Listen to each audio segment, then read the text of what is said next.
Hello, Shannon here. I promised that I would come back and do another breakdown of another movie. This one is going to be the movie Criminal with Kevin Costner. And I'm not going to waste any time. I want to thank you for giving me your time and attention, and I hope that you get something great out of this. It's purely for entertainment. It's also to show that God is in everything. He is subliminally giving us his message through many things that we don't even see yet. So I'm hoping that after I go through these things with you over and over again, that you will begin to see that he is in everything. So in this movie, if you haven't watched it, please go watch this movie before you actually sit down and listen to what I have to say about it. It's pretty cutthroat, to the point. It goes with the scripture, I will write my laws on your heart. Basically, Kevin Costner plays a really bad criminal. He's had a head injury. He said basically that his head injury stemmed from his mother telling his father that he wasn't his father, and his father got mad and threw him out of the car window and caused him damage to the frontal lobe. Now, you can think of this as basically us, our father, mother, because God is both father and mother, telling the serpent, you're not their father, because I am. And him basically throwing us out the window and giving us some brain damage. And so some of us keep that brain damage, while others of us don't have the brain damage. It depends on basically how we receive life. But then some of us, I believe that we can't help it. I think it's kind of like your mom and your dad. When they make one of us, we get the aspects of dad and we get aspects of mom in our looks physically, but we really can't help who it is that we look like. And I think it's the same spiritually. I think when we come out, sometimes we spiritually look like the serpent part of us, the flesh, and some of us look more like the spiritual part of us, the spirit, God's spirit. So with him, he's a lawbreaker, and he's really a bad lawbreaker. He doesn't have any kind of way to know right from wrong, and so he is picked to have someone else's memories and basically his emotions and heart put within the brain part that wasn't developed. And this is basically what God says he's going to do for those who do not come to the understanding of what it means to love.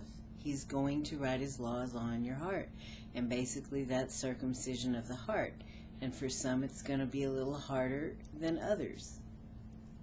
So let's talk about Billy. He's the main character in the beginning who ends up being killed. And it's his memories that are put into Kevin Costner's brain.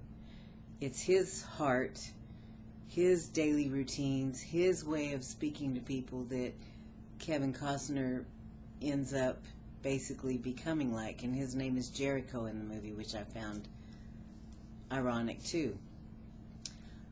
Billy's name means, let me see, let me find my notes here. Where did I put it? It means will helmet or protection, which of course made me think of the helmet of salvation, Yeshua. Billy is playing this part. He's hiding somebody. He won't give him up.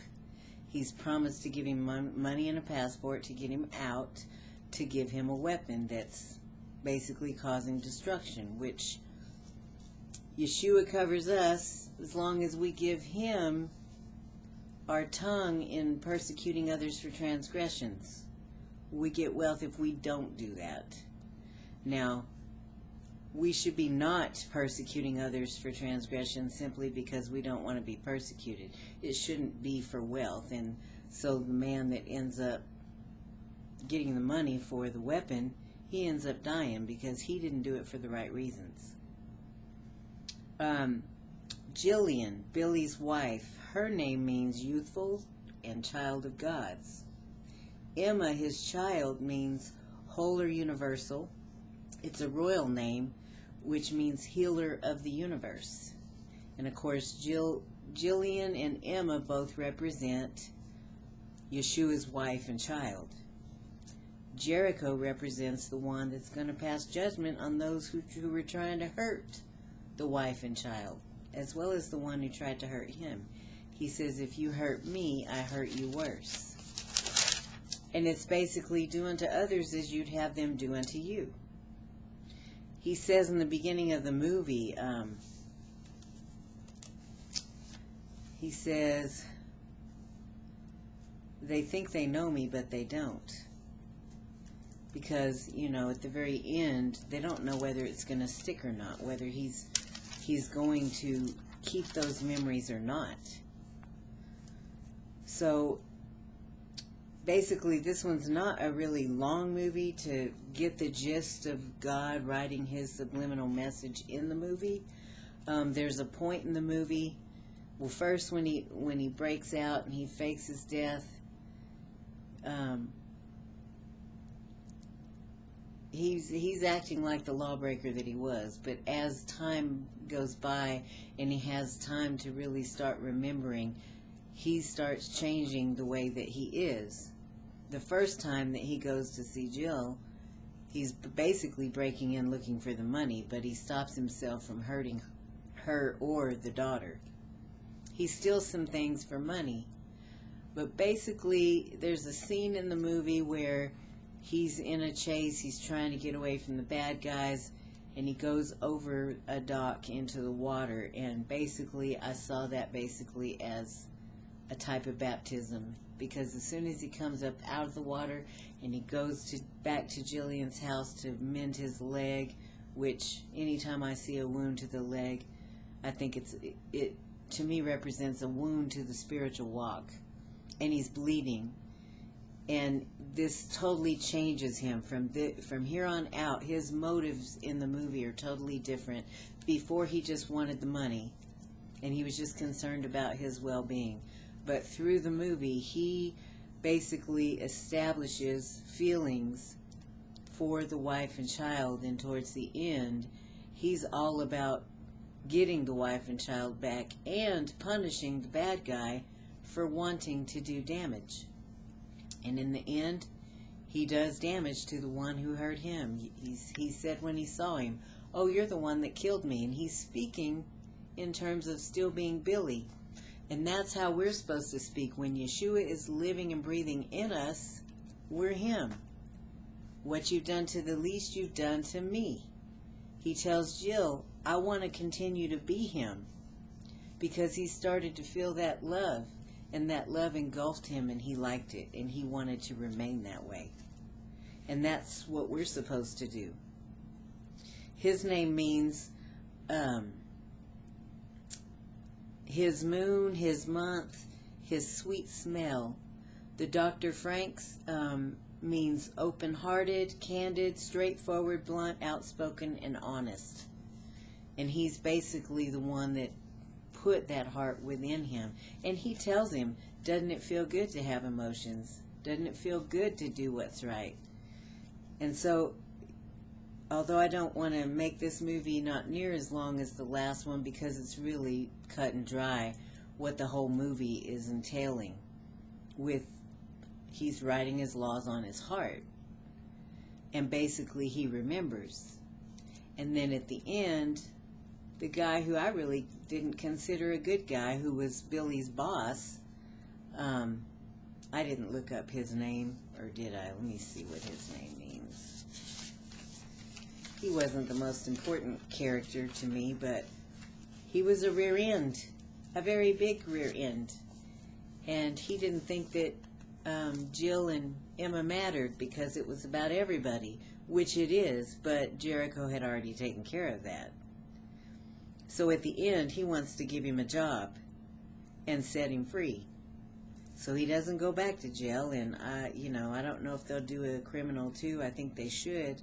I thought Kevin Costner was excellent in the movie. He played a bad guy and a good guy really well. So I hope that when you watch it, you can see those things. I'm sure there's more in there that I didn't cover. Oh, That's it. They asked at one point when they were putting Billy's memories and things into Jericho. One of the officers that knew Billy said, "What are we going to tell his wife?" And the other guy that I didn't really like very well says, "Well, we're going to tell her that he died 2 days ago." So there you've got 2 days, and on the third is resurrection. And he's resurrecting in the body of a lawbreaker, which brings us back to what I talked about in Jacob's trouble. You're going to have, through 7 years, it's a much shorter time than 7,000 years to go from the old man to the new man. 7 years, God's rushing it. But it doesn't happen just without any kind of friction. You know, it's also those who were not the lawbreakers saying no to the lawbreakers and putting their foot down and saying no, no more. Because we've laid our lives down, we have let them live to the point of what's not good for people. If you keep giving a child their way when they're not doing good, do they grow? Do they learn? No. So God has been patient with everybody to give everybody that was going to turn from their evil ways to the new man. He's given them time. But during Jacob's trouble, the time is out. And now you're going to be forced. Of course, you know, Jericho was forced in a way because he wasn't asked if they could put his laws in his heart. They just did it. And he was grateful later. But had he been asked, I guarantee you he probably would have said no. And I mean, obviously, because he wouldn't have had to go through that. And those going through Jacob's trouble where they're being forced to be circumcised in the heart, you know, they were asked nicely through the first 7,000 years. The last 7 is going to be quite stressful for those that are going to be circumcised in the heart. And I believe it's 7 years of stress. And at the end of it, circumcision of the heart. And I don't think everybody's going to make it through that time either that did not already have a change of heart and go from the old man to the new man. So this is just what I gathered from this movie. You can go back and look at it. It's up to you. Quaker was the bad guy that I didn't really like too much. I mean, he's always... the actor has always played similar characters that were not great.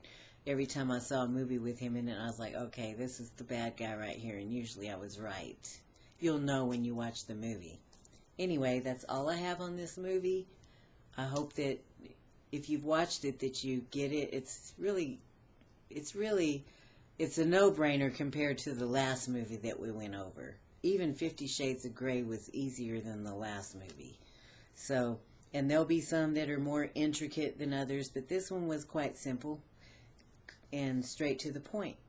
I will write my laws on your heart. Now, it can take a long time or a short time, but either way, he's going to do it. And, you know, for some in this Messianic movement, it's going to be lots of plagues before the final, I'm writing my laws on your heart and you're going to be circumcised in the heart.